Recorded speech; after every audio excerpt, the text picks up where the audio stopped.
Hi, Tim Sells here. In this series of videos, I'm going to be with my wife talking about how to get your spouse on board your network marketing business.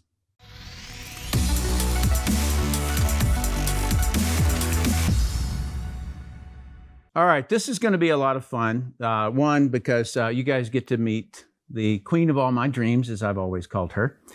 And this came up in a Telegram question where somebody says, how do you get your spouse on board your network marketing business? And so because I was successful at having her be a part of the business and very honored to have her a part of the business, I wanted to walk through our journey to kind of give you an example, as well as that I've had a lot of experience with others that have not worked out well. So I'm going to walk through all of these, and we're just going to have a whole lot of fun. So probably the top tier or the top level of the way that you look at this would be that, as I have up there, is that you have the Laura and you have the me. We are independent. We are individuals. We each have our own goals, the things that we want to achieve in life. All right. And then up above that is this us entity. And that is the marriage. That is where we have family and we have goals within that. Okay. So the us has goals, I have goals, and she has goals, right?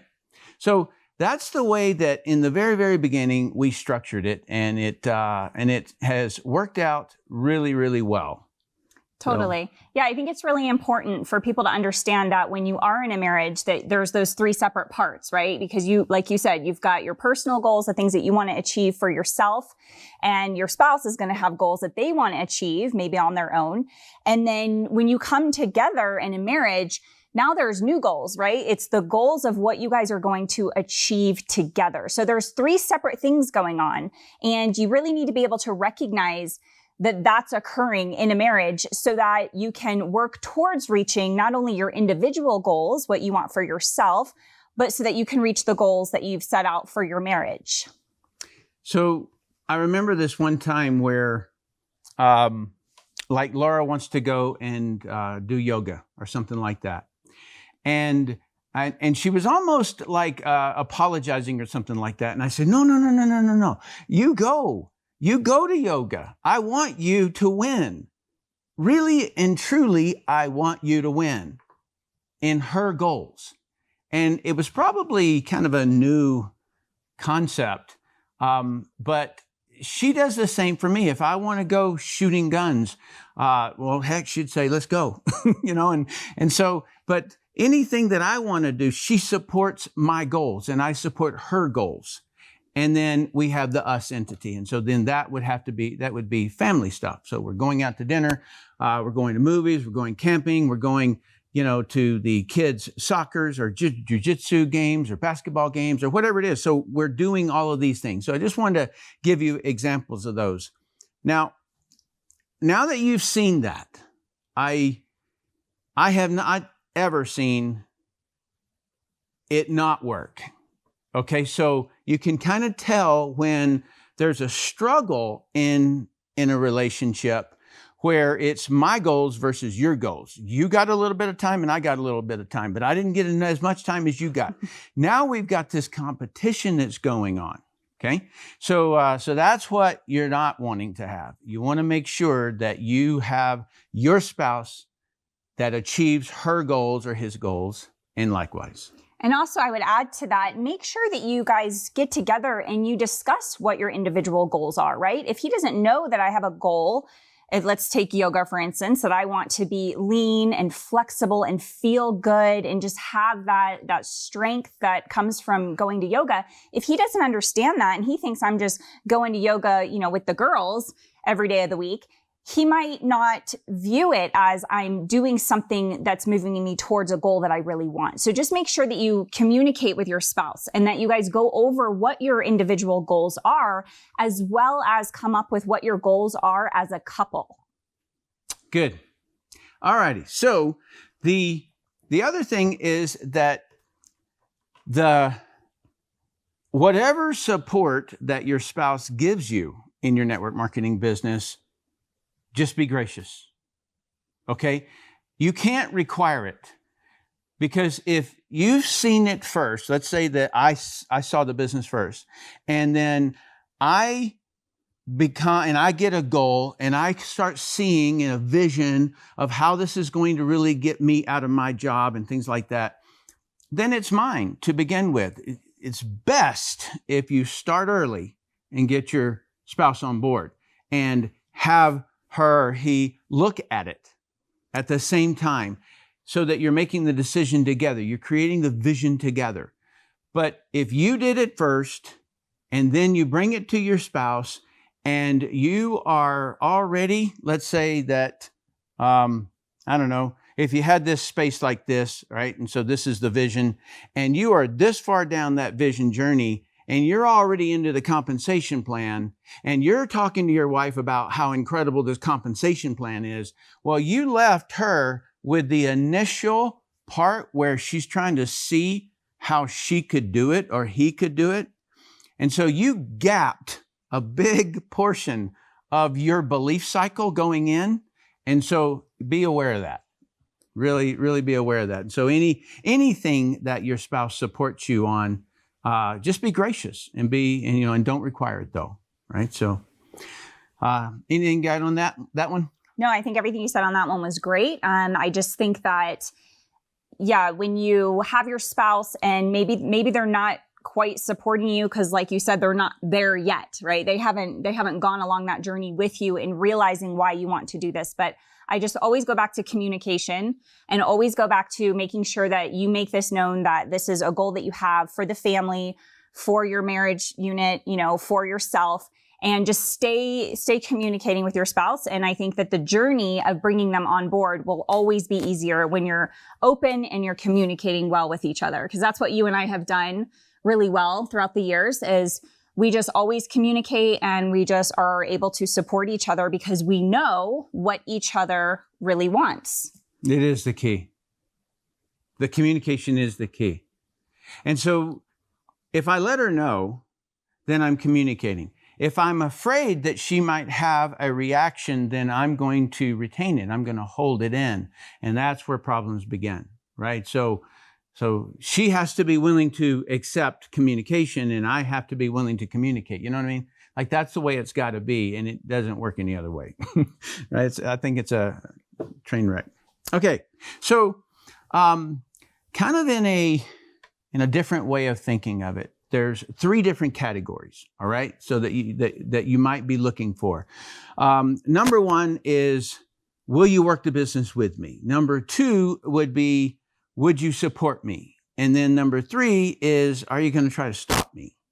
Okay, so those are the 3 main categories, and we're going to talk about these because this is kind of the whole basis of this conversation. So you want to start off and say anything about these? Like which ones are which? Yes, because just depending on where you're at in your journey, when you start your network marketing business, it might be a situation where your significant other, your spouse, your partner doesn't have any interest in the business, right? But they're not necessarily trying to stop you from doing it. They're just not gung-ho. They're like, you do your thing. Yeah, that's cool. You can do this thing that you want. You don't feel like they're really supporting you, but you don't feel like they're stopping you, and they're definitely not at the point where they're going to join you in the business. So I think the first step in getting your spouse on board is figuring out where you are, or where you guys are in that, right? Is it that your spouse is trying to stop you from doing it? Or is it that they're not giving you the support that you feel like you need?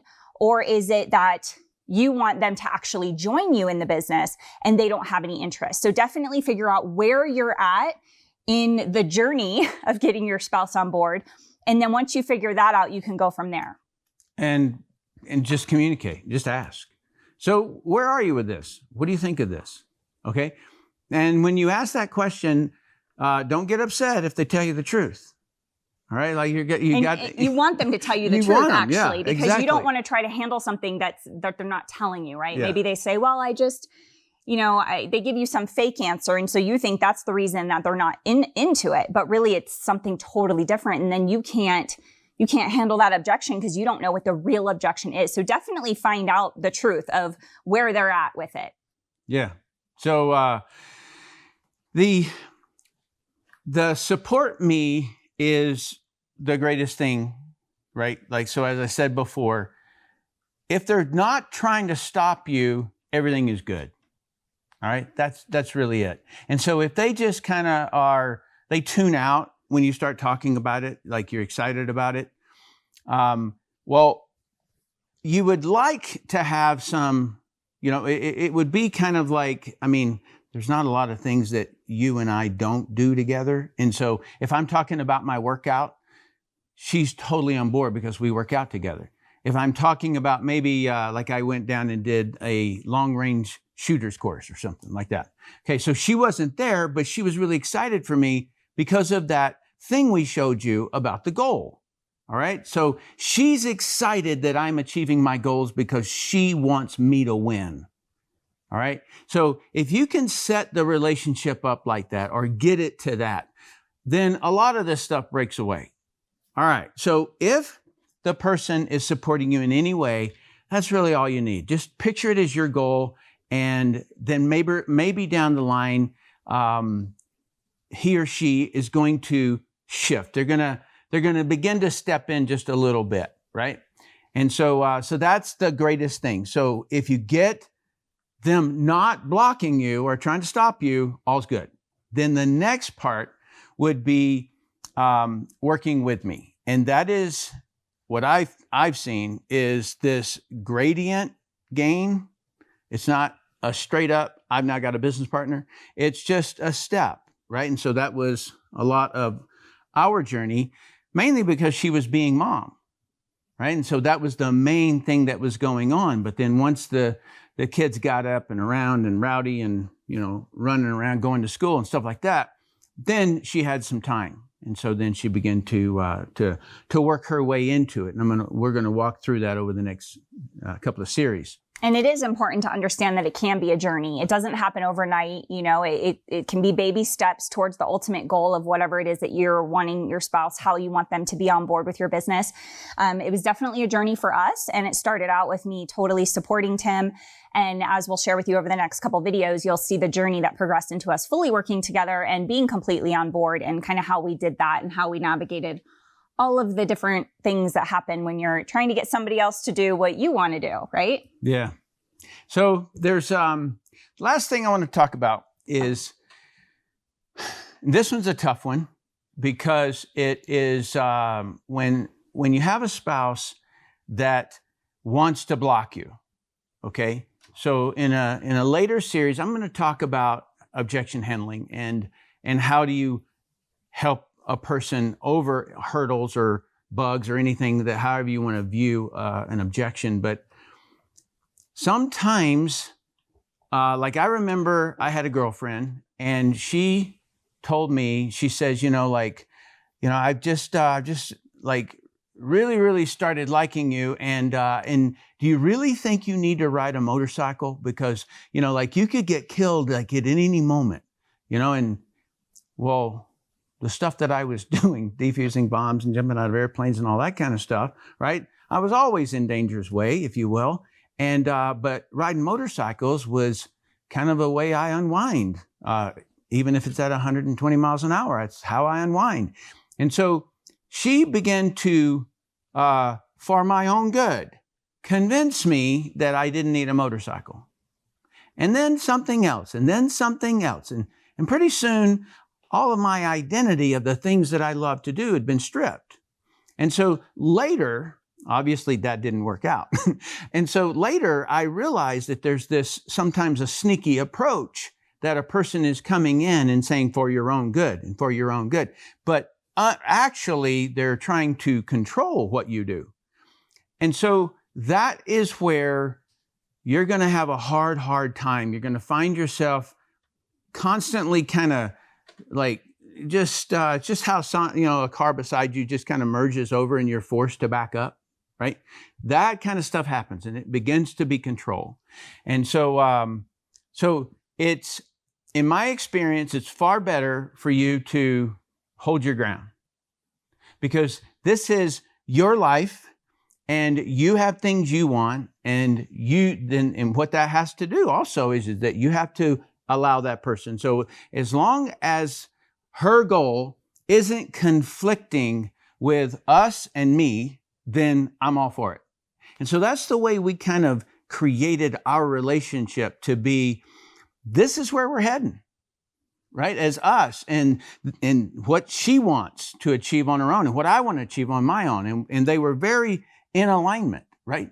So I just want to challenge you on that. You have anything to add on this? Yes, I think that a lot of times what's happening when the person is not supporting you and they're trying to stop you, like in the example of the motorcycle, sometimes what's happening there is it's the person's own fear, right? And they're projecting that on you. Maybe they're afraid to fail. And so they're putting that on you, or they're scared of, riding a motorcycle. So they're going to put that on you.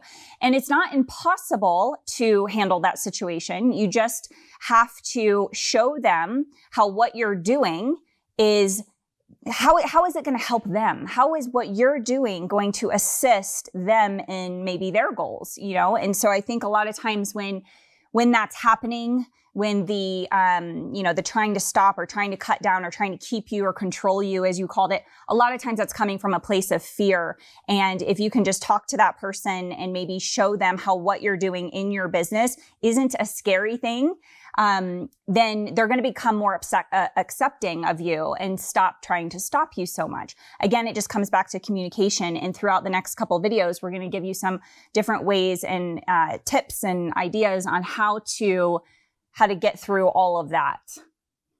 I love her so much. Like, see how sane she is? All right. So you tell us your thoughts on this, right? So has this ever happened to you? What's been your experience in trying to assist maybe your spouse or significant other, or within your teams? Has there been an upset and things like that? And how did you handle it? And how did that work out? And things like that. And so also, please like, share, and comment. And if you haven't already subscribed, you might think of doing so. Thank you.